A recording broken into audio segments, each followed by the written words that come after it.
Hello, welcome back to my YouTube channel. എല്ലാവർക്കും സുഖമാണെന്ന് വിശ്വസിക്കുന്നു. കുറേ ദിവസമായി ഒരു ഫുൾ ലെങ്ത് വീഡിയോ എടുത്തിട്ട്, അപ്പോൾ ഞാൻ വിചാരിച്ചു പിന്നെ ഒരു ഫുൾ ലെങ്ത് വീഡിയോ എടുത്ത് കളഞ്ഞേക്കാം. അപ്പോൾ ഇത് പുറത്ത് വരുമ്പം എന്ത് തരത്തിലുള്ള വീഡിയോ ആകുമെന്ന് യാതൊരു ഉറപ്പില്ല. മേ ബി ഒരു ഡേ ഇൻ മൈ ലൈഫ് ആകും, അല്ലെങ്കിൽ വീക്സ് ഇൻ മൈ ലൈഫ് ആകും, ചിലപ്പോൾ മന്ത്സ് ഇൻ മൈ ലൈഫ് ആകും. എന്തായാലും ഒരു വീഡിയോ ഉറപ്പാണ്, ഒരു ഫുൾ ലെങ്ത് വീഡിയോ.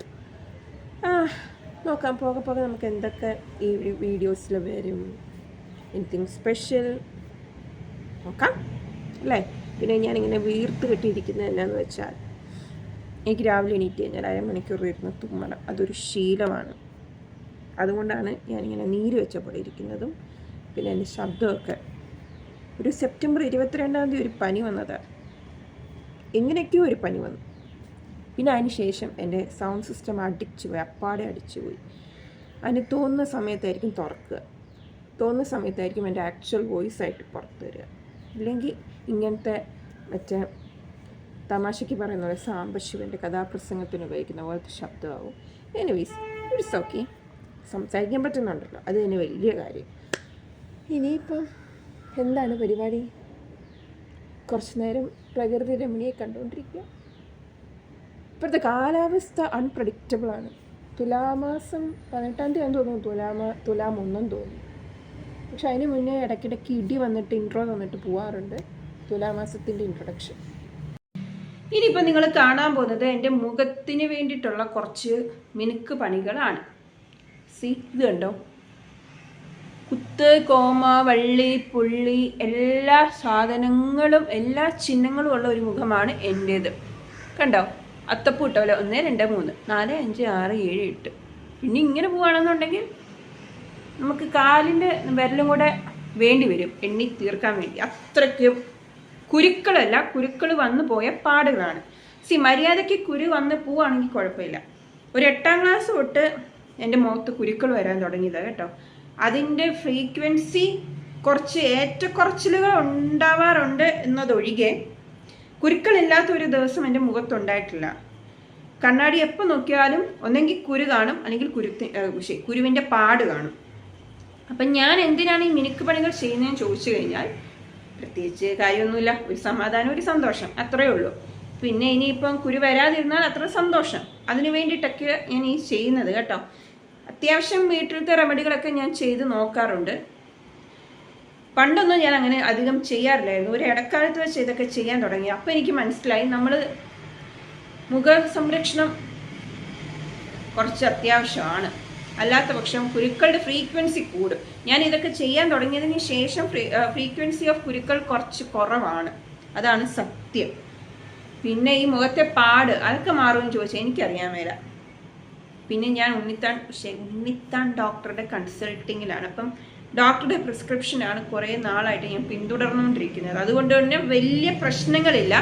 പക്ഷെ അപ്പം തന്നെ ഞാൻ ഇടയ്ക്ക് കണ്ടിന്യൂസ് ചെയ്യേണ്ട മെഡിസിൻസ് ഒന്നും ചെയ്യാത്ത പക്ഷം വീണ്ടും ബാക്ക് ടു ബേ എന്നൊക്കെ പറയുന്ന പോലെ ഒരവസ്ഥയിലോട്ടായിരുന്നു. പക്ഷെ ഇപ്പോൾ ഓക്കെ ആയി വരുന്നു. എനിവേസ് നമ്മൾ നമ്മുടെ കാര്യങ്ങൾ പോസും ബ്രേക്കും ഇല്ലാതെ ചെയ്യാന്നുള്ളതാണ് എനിക്ക് നിങ്ങളോട് പറയാനുള്ളത്. ഇത് ഞാൻ അടുത്ത വ്ളോഗായി കഴിയുമ്പോൾ ഇത് വീഡിയോ ആവുമല്ലോ. ഐ മീൻ ഞാൻ അപ്ലോഡ് ചെയ്ത് കഴിയുമ്പോഴത്തേന് എനിക്ക് തന്നെ വീഡിയോ കണ്ടിട്ട് എനിക്ക് തന്നെ ഒരു മോട്ടിവേഷൻ ആവട്ടെ. Do without break or pause, അതാണ് നമ്മൾ ചെയ്യേണ്ട കാര്യം. അപ്പം ഞാൻ യൂസ് ചെയ്യുന്ന ഫേസ് വാഷ് ഇതെന്തത് ഇതാ ഇങ്ങനെ കാണാമോ, ഇതാണ് എത്തി ഗ്ലോ. ഇതാണ് എനിക്ക് ഉണ്ണിത്താൻ ഡോക്ടറുടെ റെക്കമെൻഡേഷൻ, എൻ്റെ പ്രിസ്ക്രിപ്ഷനിൽ കിട്ടിയ സാധനമാണ് ഈ ഫേസ് വാഷ്. ഇത് ഞാൻ ഉപയോഗിക്കാൻ തുടങ്ങിയിട്ട് കുറേ ഏറെയായി. സത്യം പറഞ്ഞു കഴിഞ്ഞാൽ നല്ല ഫേസ് വാഷാണ് കേട്ടോ.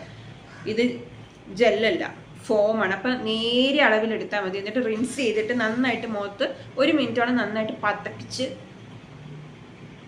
നമ്മുടെ കുബേരൻ സിനിമയിലെ ദിലീപൊക്കെ ഇങ്ങനെ ഷേവിംഗ് ഫോം വെച്ചിട്ട് വരുന്ന ഒരു സീനില്ല, അതേപോലെ ആക്കുക.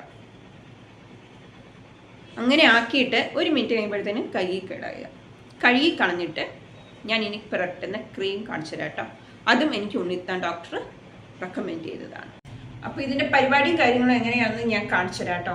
ആദ്യം നമ്മൾ ഇങ്ങനെ വെള്ളം തുറക്കും, എന്നിട്ട് മുഖം നന്നായിട്ട് ഇങ്ങനെ വെള്ളത്തിൽ തടവി കൊടുക്കും.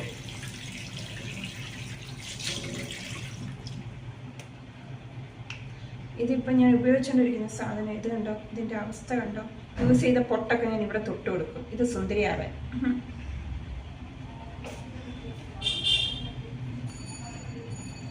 പലകെടുക്കണം. മതി മതി മതി മതി. ഓ ഇനിയുണ്ട് കേട്ടോ യൂസ് ചെയ്യാൻ വേണ്ടി. ഇത് കണ്ടോ, ഇത് കാണാമോ എന്തോ, കണ്ട് കഴിയുമ്പോഴത്തേനും മിക്കവാറും താഴെ പോകും കേട്ടോ. ഇതാണ് അവസ്ഥ. ഇതിപ്പോൾ തീരാറായതുകൊണ്ട് കേട്ടോ ഇങ്ങനെ. എന്നിട്ട് നമ്മൾ ഇങ്ങനെ ഇങ്ങനെ ഇങ്ങനെ ഇങ്ങനെ ഇതുണ്ടോ കേട്ടോ. എന്നിട്ട് നമ്മളിങ്ങനെ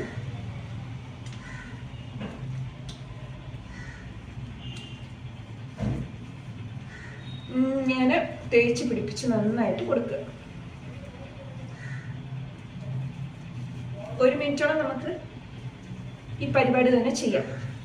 കണ്ടോ, നമ്മൾ മുഖം കഴുകി 1 മിനിറ്റിന് ശേഷം മുഖമൊക്കെ ഒന്ന് ഞാൻ കഴുകി എന്നിട്ട് ജസ്റ്റ് ഒന്ന് ടാപ്പ് ചെയ്തെടുക്കുക. നെക്സ്റ്റ് പരിപാടി എന്ന് പറയുന്നത് ഇതാണ് ക്ലിയർ ജെൽ. ഇത് എത്ര പേര് യൂസ് ചെയ്തിട്ടുണ്ടെന്നുള്ളത് എനിക്കറിയത്തില്ല, പക്ഷേ ഇത് ഡോക്ടർ എനിക്ക് പ്രിസ്ക്രൈബ് ചെയ്ത് തന്ന സാധനമാണ്. എൻ്റെ സ്കിന്നിന് ഇതേ പറ്റുള്ളൂ. സോ കുരുക്കൾ വരാതിരിക്കാനാണോ അതോ വന്ന കുരുക്കളുടെ ബാക്ടീരിയ പടരാതിരിക്കാനാണോ അതൊന്നും എനിക്കറിയില്ല, പക്ഷെ ഇത് നല്ല എഫക്റ്റ് ആയിട്ടുള്ള സാധനമാണ്. കണ്ടിന്യൂസ് പുരട്ടിയാൽ അവനവന് നല്ലത്. ഞാൻ കണ്ടിന്യൂസ് പുരട്ടിയില്ല, അതുകൊണ്ട് എനിക്ക് അത്ര നല്ലതല്ലായിരുന്നു. സോ കണ്ടിന്യൂസ് ഞാൻ പുരട്ടിക്കൊണ്ടിരുന്ന സമയത്ത് നല്ലതായിരുന്നു. അപ്പം ഞാൻ വീണ്ടും റീസ്റ്റാർട്ട് ചെയ്തു ഇത് പുരട്ടാൻ വേണ്ടിയിട്ട്. അതിങ്ങനെ എടുക്കും, കണ്ണാടി നോക്കും. ഇത് കണ്ടോ, ഇതാണ് ഇതിൻ്റെ ട്യൂബ്.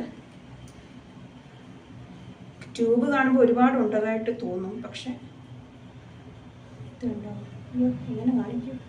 കാണാൻ പറ്റുന്നുണ്ടോ? ഫോക്കസ് കണ്ടോ? കണ്ടോ? ഇതാണ് സാധനം. ഇത് നമ്മളിങ്ങനെ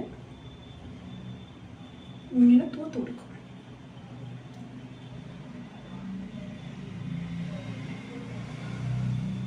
എവിടെയൊക്കെയാണോ കുരു വന്നത് പോയത്, കുരു വരാൻ സാധ്യതകൾ, അവിടെയൊക്കെ നമ്മൾ ഇതിങ്ങനെ തൂത്ത് കൊടുക്കും.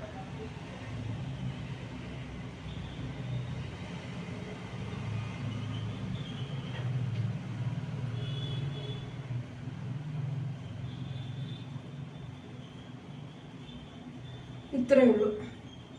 ഇതാണ് എൻ്റെ ഒരു സ്കിൻ കെയർ. എനിക്ക് ഏറ്റവും ഇഷ്ടപ്പെട്ട പലഹാരങ്ങളിൽ ഒന്നാണ് ഉഴുന്നുവട. ഉഴുന്നുവട, ഏത്തയ്ക്കാപ്പം. ഉഴുന്നുവടയാണെങ്കിൽ ഇതുപോലെ നല്ല കാണാമോ എന്തോ ഇത് നല്ല മൊരിഞ്ഞ ഉഴുന്നുവടയാണ്. ആഹാ, അത് കഴിക്കുമ്പം കിട്ടുന്ന ഒരു സുഖം വേറെ ലെവല്. അതുപോലെ തന്നെ ഏത്തയ്ക്കാപ്പം ഇഷ്ടമാണ്. പക്ഷെ ഏത്തയ്ക്കാപ്പം നല്ല പഴുത്ത ഏത്തയ്ക്ക, അല്ലാതെ വടി പിടിച്ചിരിക്കുന്ന പോലെ ഏത്തയ്ക്കൊന്നും ഇഷ്ടമല്ല. പഴുത്ത ഏത്തയ്ക്ക അത് കഴിക്കാനൊരു സുഖമാണ്. ഇഷ്ടപ്പെട്ട പലഹാരം ഏതാണെന്ന് വെച്ചാൽ കമൻറ്റ് ചെയ്യണം കേട്ടോ. എൻ്റെ ഒരു നൈറ്റ് ഷിഫ്റ്റ് പോകുന്ന ദിവസത്തെ ഒരു ഗ്രൂമിങ്ങൊക്കെയാണ് നിങ്ങളിപ്പോൾ കണ്ടുകൊണ്ടിരിക്കുന്നത്. ഞാൻ മുടി ഇങ്ങനെ ഈ ഒരു രീതിയിൽ കെട്ടാൻ തുടങ്ങിയിട്ട് അധികം നാളായിട്ടില്ല. Because it's take a too much time എന്നൊക്കെ ഞാൻ ആദ്യം വിചാരിച്ചു. ബട്ട് അല്ല, practice makes man more perfect എന്നാണല്ലോ. അങ്ങനെ ഞാൻ പെർഫെക്റ്റായിട്ട് മുടി കെട്ടാൻ പഠിച്ചു. ദെൻ ഇത് ഇങ്ങനെ ഞാൻ ബിഫോർ ലിവിങ് ഞാനിങ്ങനെ ഒരു വീഡിയോ എടുക്കാമെന്ന് വിചാരിച്ചു. ഇതെൻ്റെ പൊന്നെ, ഞാൻ നൈറ്റ് ഷിഫ്റ്റ് കഴിഞ്ഞ് ഇറങ്ങിയ ദിവസം വൻ മഴയായിരുന്നു. നിങ്ങൾ വിചാരിക്കും ഞാൻ ഇരുട്ടത്തിരിക്കുന്നേ, വെട്ടമില്ലേ വെളിച്ചമില്ലേന്ന്. വെട്ടം വെളിച്ചമൊന്നും ഇട്ടിട്ട് കാര്യമില്ല, കാരണം ഇവിടെ കൊടും മഴയാണ്. ഇപ്പോൾ 9:35, പക്ഷേ ഇപ്പം കണ്ടു കഴിഞ്ഞാൽ ഒരു 5:30-6 മണിയുടെ ഒരു കാലാവസ്ഥ. അത്രയ്ക്കും പെരുത്ത മഴയാണ്. അപ്പോൾ ഇനി വേറെ പ്രത്യേകിച്ച് കാര്യങ്ങളൊന്നും എനിക്ക് ചെയ്യാനില്ല. നൈറ്റ് ഷിഫ്റ്റ് എല്ലാം കഴിഞ്ഞ് ഞാൻ ഈ മഴയത്താണ് വന്നത്. അപ്പോൾ പിന്നെ ഫ്രഷായി. ഇനിയിപ്പോൾ എൻ്റെ കണ്ണുകൾക്ക് ഉറക്കം വളരെ അത്യാവശ്യമാണ്. എൻ്റെ ഉറക്കം ഇങ്ങനെ ഓൺ ദ വേ വന്നുകൊണ്ടിരിക്കുക. അപ്പം ഫുള്ളി ബാങ്ക് ഓൺ ഉറക്കമാണ് ഇനിയിപ്പം എൻ്റെ പരിപാടി എന്ന് പറയുന്നത്. സോ ആഫ്റ്റർ ദാറ്റ് നമുക്ക് പാക്കലാം. ബൈ. മാത്യു, ഹായ് മാത്യു.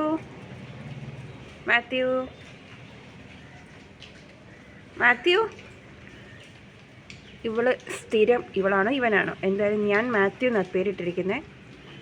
നമ്മുടെ ഇവിടെ ഈ ഒരു ബാൽക്കണിയിൽ സ്ഥിരം അതിഥിയാണ് ഇവൻ, മാത്യു കാക്ക. സോ ഞാൻ ഞാനില്ലാത്തപ്പോൾ നമ്മുടെ പപ്പ മമ്മി നമ്മൾ ദോശ ചപ്പാത്തി വീട്ടിലെന്ത് പലഹാരം ഉണ്ടാക്കുന്നോ അത് നമ്മളിവിടെ ഇവന് കൊടുക്കാറുണ്ട്. ഇവൻ മാത്രമല്ല, ഇവൻ്റെ കൂടെ ഫിലിപ്പുണ്ട്, വർഗീസുണ്ട്. ഇപ്പോൾ അവരെയൊന്നും കാണാനില്ല, മഴ ആയതുകൊണ്ട് എവിടെയോ താവളത്തിൽ പോയി ഒളിച്ചിരിക്കുകയാണെന്ന് തോന്നുന്നു. മാത്യു മാത്രമേ ഇന്ന് പ്രസൻ്റ് ആയുള്ളൂ. മാത്യുവിന് നമ്മൾ ദോശ ഇട്ട് കൊടുത്തു, രാവിലത്തെ പലഹാരം കഴിച്ച് തൃപ്തനായിട്ടിരിക്കുക. പിന്നെയും മിച്ചമുണ്ട്, ഇനി പറന്ന് വേറെ വല്ലയിടത്തും പോകുമോ എന്തോ. എവിടെ വർഗീസും ഫിലിപ്പും ഒക്കെ എന്തിയടാ? എവിടെ? അത് കണ്ടോ, ഇങ്ങനെയാണ് അതിൻ്റെ ഒരു പരിപാടി. ഓ ഓ ഓ പോയി. ബാക്കിയുള്ളവരെല്ലാം വിളിക്കുകയാണ്. പേരിടാത്ത കുറേ ആൾക്കാരും കൂടെ ഉണ്ട് കേട്ടോ. ഇവർക്ക് 3 പേർക്ക് മാത്രമേ ഞാൻ പേരിട്ടിട്ടുള്ളൂ. ഇവിടെ കിടപ്പുണ്ട് ദോശ. ഇവരെ നോക്കിക്കൊണ്ട് വേറൊരുത്തനും ഇവിടെ നിൽപ്പുണ്ട്. ഷോലി ഒട്ടും അസൂയയില്ല കേട്ടോ, ഒട്ടും അസൂയയില്ല. എൻ്റെ മമ്മിയുടെ മന്ത്രകോടിയാണ് ഇത്. 1992 പപ്പായുടെയും മമ്മിയുടെയും കല്യാണം. സോ ഞാനിങ്ങനെ സാരിയൊക്കെ അടുക്കി പെറുക്കിയെടുത്തപ്പോൾ മമ്മിയുടെ മന്ത്രകോടി കണ്ടു. സോ ഐ തോട്ട് നമുക്കൊരു വ്ളോഗ് പ്ലാൻ ചെയ്യണം, സാരിയുടെ ഒരു വ്ളോഗ്. ഓക്കെ, പിന്നെന്താ, നൈറ്റ് ഷിഫ്റ്റ് ആയിരുന്നു 19th ഒക്ടോബറിന്, ആക്ച്വലി ദിവാലിയുടെ തലേ ദിവസം. സോ എല്ലായിടത്തും പടക്കം പൊട്ടിയും ബഹളവും ലൈറ്റിങ്ങും, നമ്മുടെ എയർപോർട്ടിൻ്റെ പരിസര പ്രദേശത്തും ലൈറ്റിംഗ് ഒക്കെ ഉണ്ടായിരുന്നു. എനിക്കിഷ്ടമാണ് ഇങ്ങനെ ലൈറ്റിംഗ് ഒക്കെ കണ്ടുകൊണ്ടിരിക്കാൻ. പിന്നെ ദിവാലി എന്ന് പറഞ്ഞാൽ ലൈറ്റിങ്ങും സ്വീറ്റ്സും ഒക്കെയാണല്ലോ. ജിലേബി കഴിച്ചു. പിന്നെ പേടയുടെ തന്നെ ഡിഫറെൻറ്റ് ഫോംസ് ഉണ്ടായിരുന്നു, സ്ട്രോബെറിയുടെ ഷേപ്പിൽ, പിന്നെ പേരറിയാത്ത തരത്തിലൊക്കെയുള്ള പേടാസ് ഉണ്ടായിരുന്നു.